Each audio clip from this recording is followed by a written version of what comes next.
Acontecido uma coisa na minha vida muito injusta e que eu preciso falar com vocês porque eu tô sendo silenciada. Primeiramente, eu tô sozinha nesse quarto aqui, tá? Tô sozinha. O que tá acontecendo? O meu pai veio pra justiça e começou a dizer que minha mãe está me maltratando, que ela tá me fazendo cárcere privado, fazendo um monte de coisa, que é crime, né, óbvio. E estão do lado dele, os órgãos públicos. Ministério Público, Conselho Tutelar, inclusive. Eu tô quase indo para um abrigo por conta de denúncias falsas do meu pai. O meu pai cometeu violência doméstica contra minha mãe.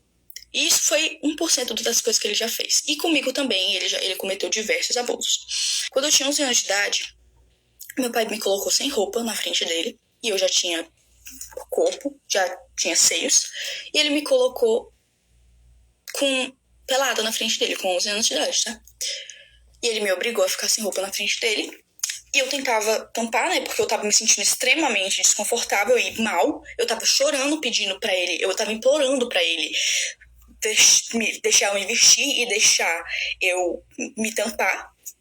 E ele começou a gritar, dizendo que não era pra mim tampar e que era pra mim soltar a mão. Uma criança de 11 anos de idade.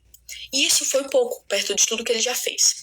Eu cresci vendo meu pai tentando matar minha mãe. Eu cresci vendo meu pai maltratar minha mãe.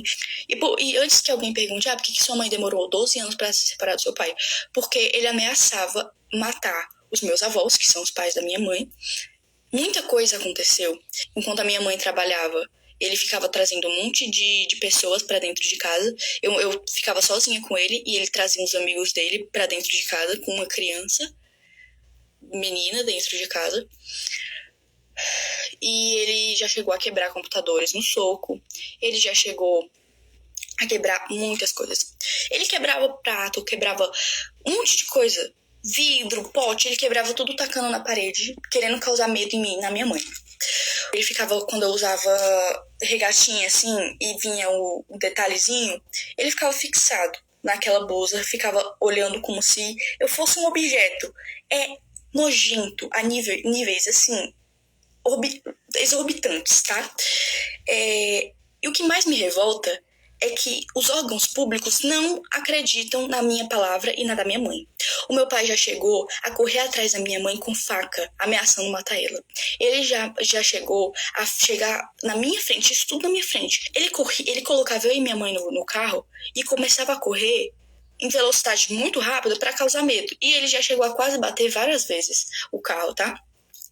Então, assim, ele tá denunciando a minha mãe, dizendo que ela tá me maltratando, que ela é uma péssima pessoa, uma péssima mãe. Sendo que tudo que ele tá denunciando a minha mãe é coisas que ele fez. Porque ele cometeu os crimes. Ele que me abusou. Ele que me colocava contra a minha mãe, tá? Ele falava que a minha mãe não gostava de mim. Ele falava pra mim que a minha mãe, ela não se importava comigo. Sendo que a minha mãe morreria por mim, tá bom? A minha mãe faria de tudo, e ela faz de tudo por mim. Porque desde que eles se separaram, muita coisa aconteceu. Eu entrei em crises que eu tive que ser internada em hospitais psiquiátricos, tá? Eu tive que ser internada em clínicas porque eu tava tentando contra a minha própria vida. Eu tenho ideações suicidas por causa que o meu pai falava assim pra minha mãe: eu vou te enlouquecer até você se matar. Como eu disse, eu tive muitas crises. De todos os traumas que ele me deixou, não tinha como eu não agir diferente. Me desculpa, mas eu não conseguiria não ter crises. Eu tenho crise de pânico, eu não consigo sair de casa, eu não consigo ir pra escola, porque a gente tem medida protetiva contra ele, e ele infringiu elas. Ele veio aqui em casa, ele tá de tornozeleira eletrônica, mas ele passa na frente da minha casa. E a justiça não age. Ninguém tá acreditando no meu lado. Eu fui ouvida uma vez. E nessa vez, ainda banalizaram o que eu passei. Banalizaram os abusos, banalizaram tudo que ele fez. Agiram como se eu estivesse mentindo, agiram como se eu estivesse inventando aquilo tudo, porque ele manipulou todo mundo. Entendeu? É isso que ele é, manipulador a níveis extremos. Ele tem áudios prometendo acabar com a vida da minha mãe. E a justiça não leva isso em conta. Eu tive crises de ficar completamente fora de mim.